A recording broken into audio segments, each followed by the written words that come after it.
warahmatullahi wabarakatuh dan salam sejahtera bagi kita sekalian. Perkenalkan, nama saya Nixtriani SEMSI selaku dosen program studi akuntansi Fakultas Ilmu Sosial dan Ilmu Politik Universitas 19 November Kolaka. Perkenankan saya menjelaskan mata kuliah yang saya ajarkan, yaitu mata kuliah Akuntansi Keuangan Menengah 1 dengan metode DAI atau Delivery Interaction and Assessment. Video ini dibuat dalam rangka memenuhi persyaratan sertifikasi dosen SMART 2024 dalam aspek penilaian persepsional diri dosen dalam unjuk kerja Tridharma Perguruan Tinggi atau PDD UKT-PT di bidang pengajaran. Izinkan saya menjelaskan mata kuliah Akuntansi Keuangan Menengah 1. Mata kuliah ini merupakan mata kuliah wajib dalam kurikulum program studi akuntansi, di mana mata kuliah ini merupakan mata kuliah prasyarat untuk dapat memprogram mata kuliah Akuntansi Keuangan Menengah 2. Mata kuliah Akuntansi Keuangan Menengah 1 ini bertujuan untuk mengetahui tentang konsep akuntansi keuangan dan standar akuntansi, di mana mata kuliah ini memperoleh pemahaman yang mendalam tentang konsep akuntansi dengan konsep pencatatan, penilaian, penyajian, dan pengungkapan pelaporan keuangan yang mengacu pada standar akuntansi keuangan atau SAK. Capaian pembelajaran dari mata kuliah ini adalah yang pertama, mahasiswa mampu memahami konsep akuntansi keuangan dan standar akuntansi. Yang kedua, mahasiswa mampu menganalisis laporan keuangan dengan baik dan benar sesuai dengan standar akuntansi. Yang ketiga, mahasiswa mampu menganalisis rekening aset yang terdapat di dalam laporan keuangan. Dan yang keempat, mahasiswa mampu mengevaluasi laporan keuangan secara mandiri dengan menerapkan prinsip akuntansi sesuai dengan standar akuntansi keuangan. Adapun kemampuan akhir yang diharapkan dari setiap tahapan pembelajaran yaitu: yang pertama, mahasiswa diharapkan mampu menjelaskan tentang konsep akuntansi keuangan dan standar akuntansi. Yang kedua, mampu menjelaskan sistem informasi akuntansi sesuai dengan standar akuntansi. Yang ketiga, mahasiswa mampu membuat laporan laba rugi komprehensif serta laporan perubahan ekuitas. Yang keempat, mahasiswa mampu membuat laporan posisi keuangan dan menyusun laporan arus kas. Yang kelima, mahasiswa diharapkan mampu menganalisis kas. Yang keenam, mahasiswa diharapkan mampu menganalisis piutang. Yang ketujuh, mahasiswa diharapkan mampu menganalisis persediaan. Yang kedelapan, mahasiswa diharapkan mampu menganalisis dan menentukan aktiva tetap sesuai dengan pernyataan standar akuntansi keuangan atau SAK.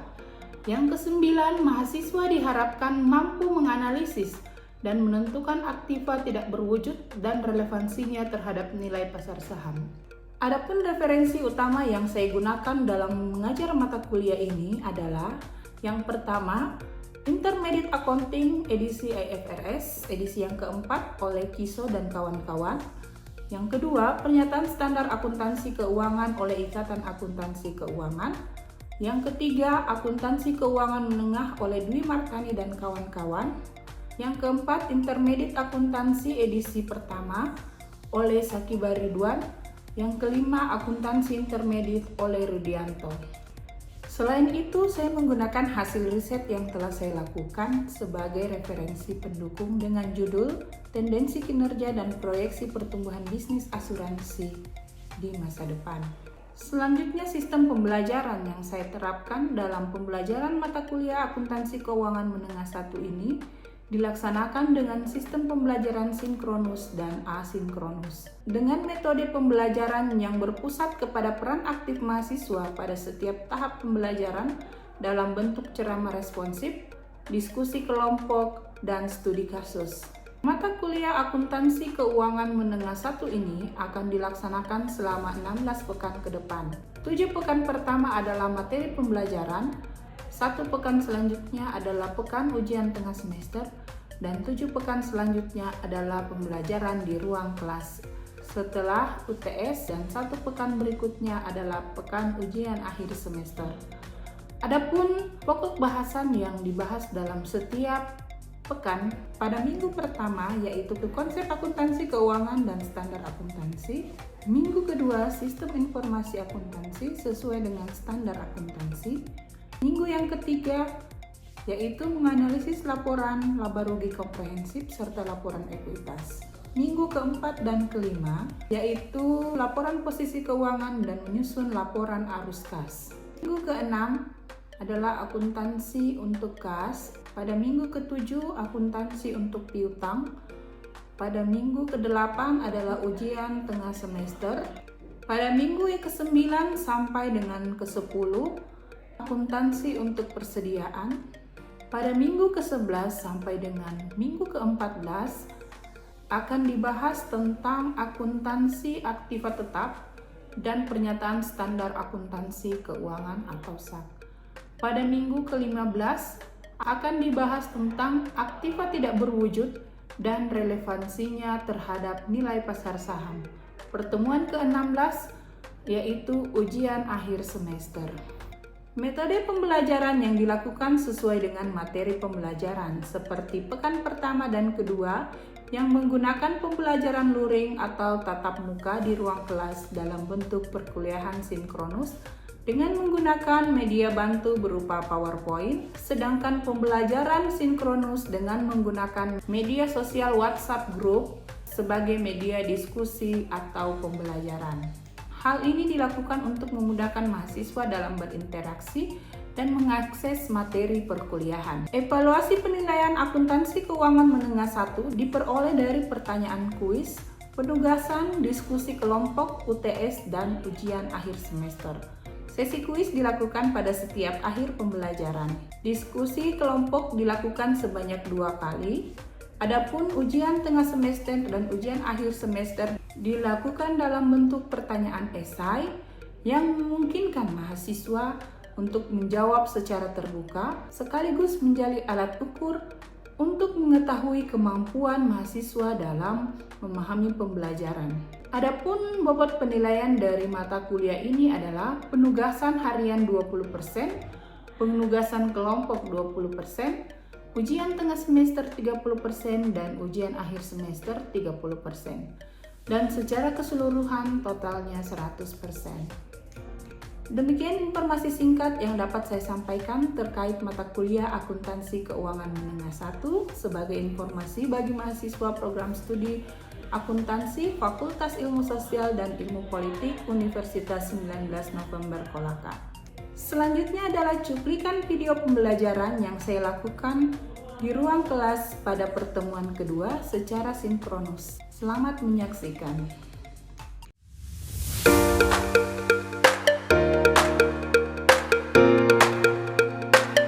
Selamat pagi, Assalamualaikum warahmatullahi wabarakatuh.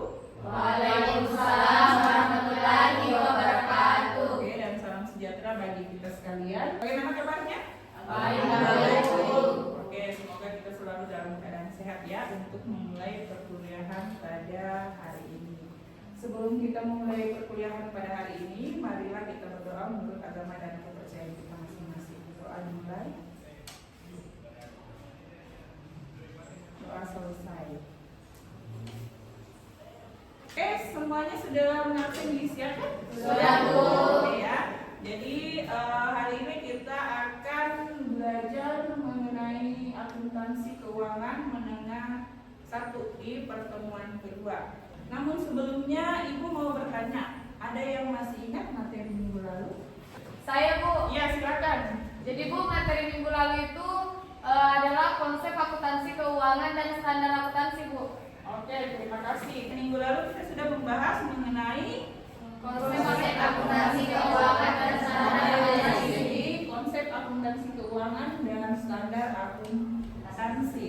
Ibu mau tanya, apa-apa saja standar akuntansi yang ada di Indonesia? Coba satu orang, silakan. Saya Ibu. Oke, silakan. Yang pertama itu ada standar akuntansi keuangan, yang kedua standar akuntansi keuangan syariah, yang ketiga standar akuntansi keuangan entitas tanpa akuntabilitas publik, dan yang keempat itu standar akuntansi pemerintahan Ibu. Oke, terima kasih, good job ya. Oke, bagus sekali ya jawaban dari Tiara bahwa standar akuntansi yang ada di Indonesia itu terdiri dari beberapa, ada standar akuntansi keuangan, keuangan, standar akuntansi keuangan syariah, standar akuntansi keuangan entitas tanpa akuntansi publik, standar 4 standar perhitungan. Oke.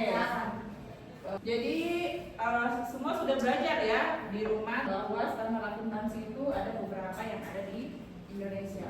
Selanjutnya kita akan masuk pada materi hari ini.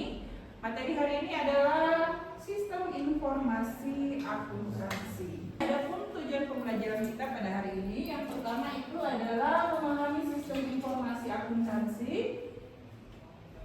Yang kedua, persamaan dasar akuntansi. Yang ketiga, memahami siklus akuntansi. Dan yang keempat, memahami laporan keuangan. Sebelum Ibu masuk ke pembahasan kita pada hari ini, Ibu mau bertanya dulu.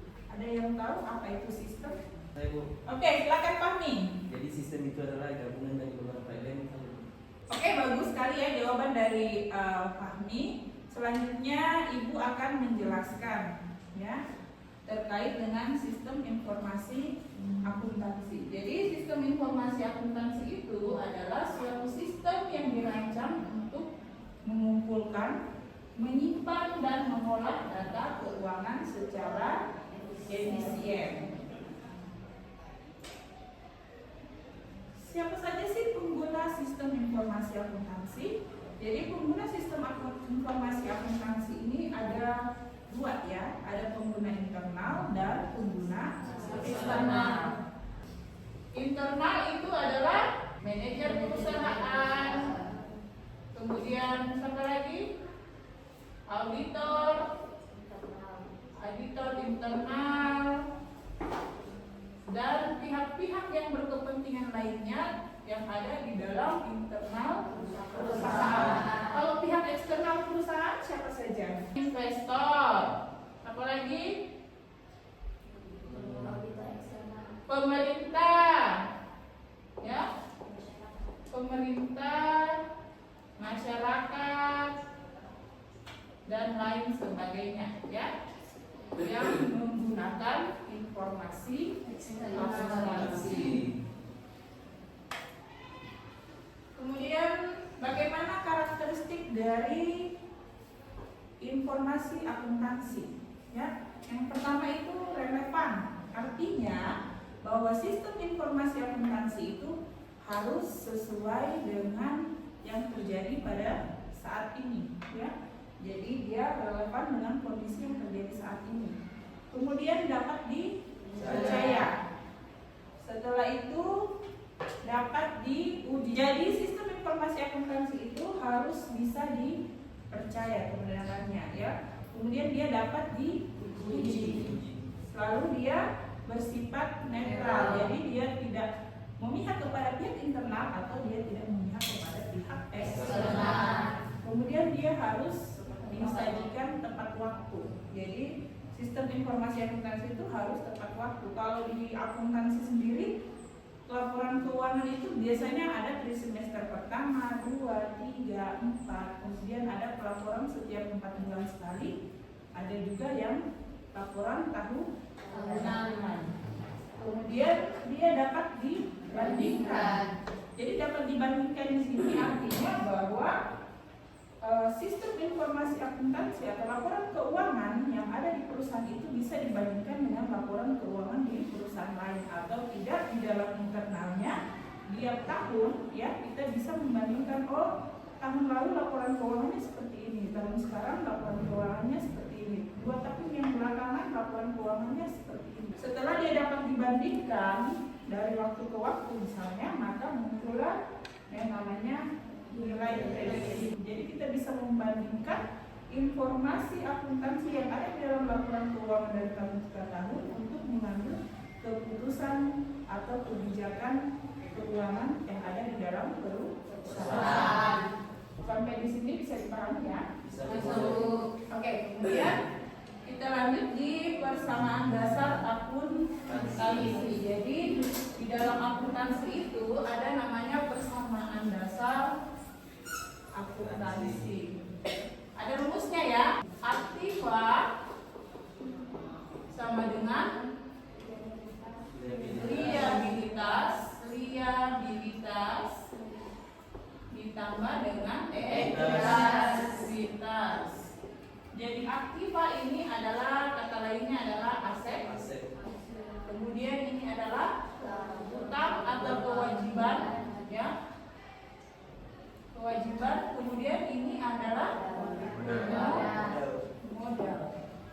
persamaan dasar akuntansi itu harus sesuai dengan rumus yang di sini.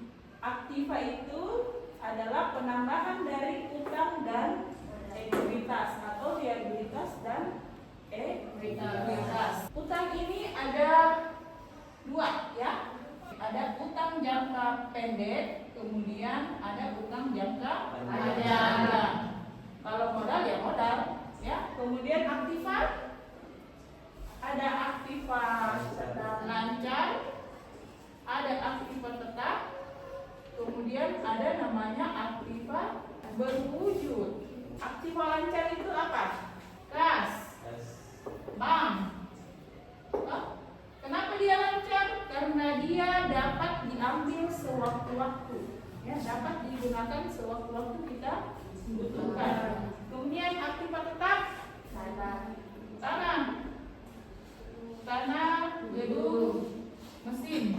Aktiva tetap ini adalah semua aktiva yang mengalami penyusutan, ya, jadi dia disusutkan. Jadi ada kan namanya akumulasi penyusutan tanah, gedung, kendaraan, mesin.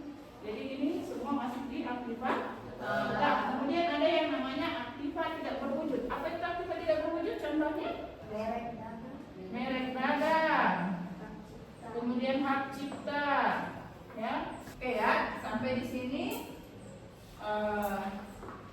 sudah bisa ya dipahami. Jadi Anda boleh lihat di sini ada aset sama dengan liabilitas ditambah ekuitas, di mana ekuitas itu adalah modal saham ditambah dengan saldo laba.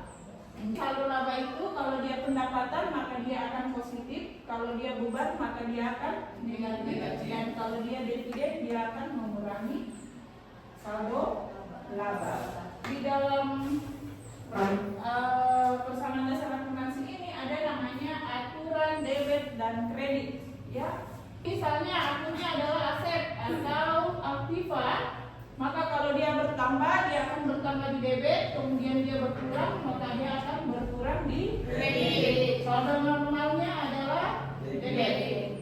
Kemudian kalau utang atau kewajiban atau liabilitas dia akan bertambah di kredit, berkurang di debit. Jadi modal, kemudian modal bertambah di kredit, berkurang di debit. Jadi dan seterusnya. Jadi ini harus dihafal ya. Jadi ini adalah dasar untuk Anda belajar bagaimana membuat laporan keuangan. Sampai di sini sudah dipahami? Sudah. Ada yang mau ditanyakan? Silakan Pami. Nah, Ibu tadi menjelaskan bahwa sistem akuntansi itu merupakan alat informasi bagi pihak yang berkepentingan. Ya. Nah, yang ingin saya tanyakan ini, siapa saja sih pihak yang berkepentingan untuk mendapatkan laporan keuangan? Siapa pihak yang berkepentingan itu adalah manajer perusahaan, ya. Siapa lagi? Kreditur. Siapa lagi? Investor. Ya. Investor, kreditur, bisa masyarakat juga, ya.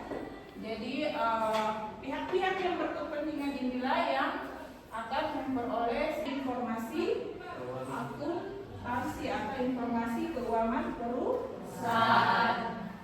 Oke, kita lanjut ke materi selanjutnya yaitu siklus akuntansi. Jadi di dalam akuntansi itu ada namanya siklus, ya. Jadi bisa dilihat siklus akuntansi yang pertama itu transaksi, ya. Kalau transaksi ya misalnya Putri kasih saya uang, kemudian spidol ini saya kasih sama Putri, maka terjadilah yang namanya transaksi. Kemudian setelah terjadi transaksi, maka ada namanya bukti transaksi. Kalau dia pembeliannya secara tunai, maka dia akan dibuatkan yang namanya nota. Ini buktinya ya. Kalau dibeli secara kredit, maka dia akan dibuatkan yang namanya faktur. Setelah itu kita bikin yang namanya jurnal. Jadi jurnal itu adalah ringkasan transaksi. Misalnya saya membeli pen spidol dengan harga 5.000. Bagaimana jurnalnya? Secara tunai, maka jurnalnya adalah spidol pada kas sebesar 5.000. Sampai di sini mengerti ya?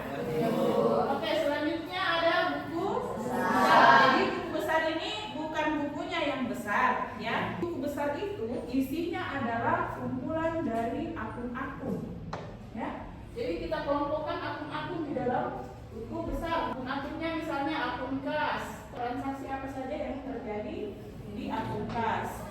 Kemudian ada namanya akun piutang misalnya. Kemudian ada namanya akun utang. Jadi di buku besar itu dikelompokkan. Setelah itu kita membuat laporan keuangan.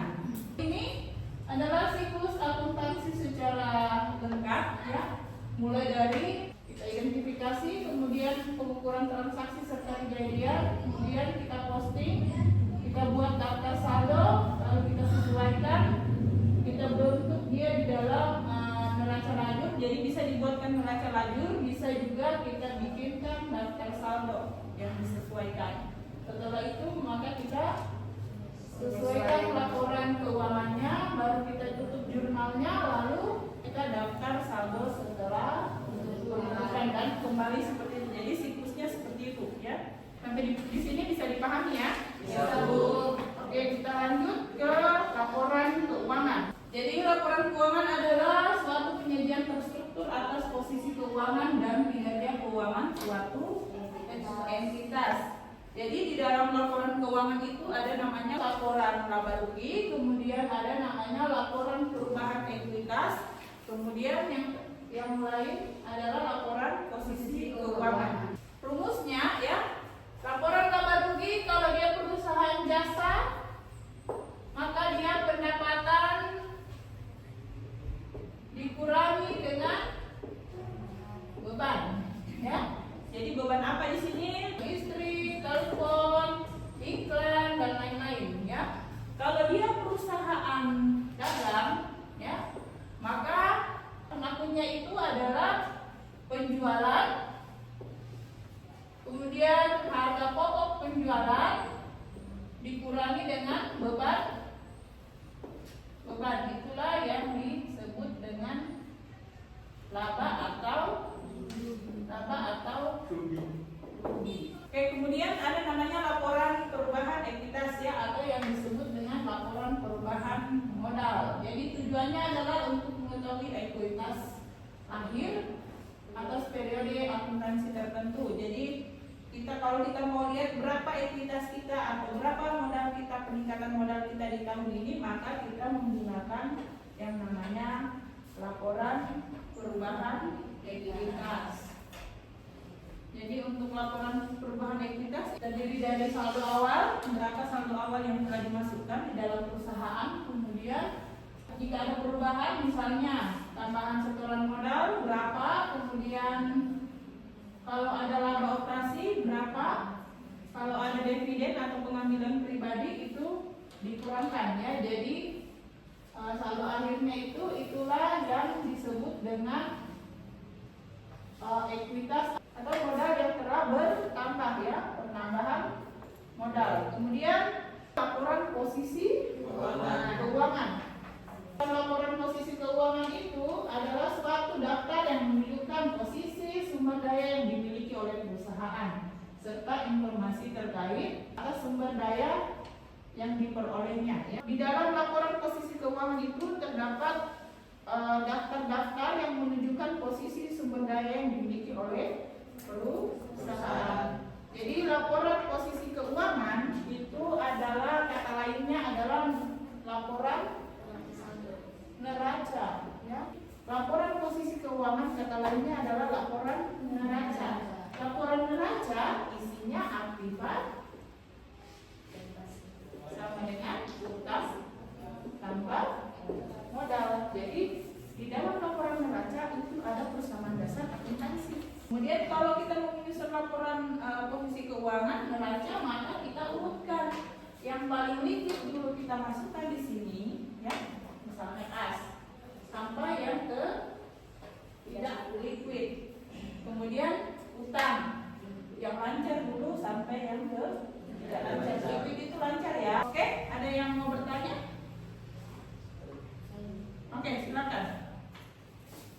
Bu, terkait laporan keuangan, untuk laporan laba rugi perusahaan dagang, apakah sama dengan perusahaan jasa, Bu? Oke, baik. Terima kasih Santriana. Tadi Ibu sudah jelaskan bahwa laporan keuangan perusahaan jasa dan laporan perusahaan dagang itu sedikit berbeda ya. Kenapa? Karena dia ada harga pokok penjualannya. Kalau di perusahaan dagang dia harus menghitung harga pokok penjualan. Kemudian di perusahaan jasa itu dia tidak menghitung lagi yang namanya harga pokok penjualan. Oke, sampai di sini sudah bisa dipahami? Bisa, Bu. Oke, baik. Jadi untuk pembelajaran hari ini kesimpulannya adalah bahwa sistem informasi akuntansi itu adalah suatu sistem yang dirancang untuk mengumpulkan, menyimpan, dan mengelola data-data keuangan secara tepat waktu atau secara efisien. Dalam sistem informasi akuntansi itu ada yang namanya persamaan dasar akuntansi, kemudian ada yang namanya transaksi dan laporan keuangan. Bisa dipahami ya? Bisa, Bu. Oke, baik, demikianlah materi kita hari ini. Untuk tugasnya Ibu kirimkan di grup WhatsApp kelasnya, yaitu kelas akuntansi keuangan menengah 1. Jika ada masalah atau kendala di dalam pengerjaan tugasnya, kita bisa diskusikan di dalam grup tersebut. Terima kasih atas perhatian dari mahasiswa sekalian. Lebih dan kurangnya mohon dimaafkan. Tetap jaga kesehatan. Dan Ibu harap kita bisa bertemu kembali di pertemuan minggu depan. Dan sukses selalu untuk kita sekalian. Assalamualaikum warahmatullahi wabarakatuh. Selamat pagi dan salam sejahtera untuk kita sekalian.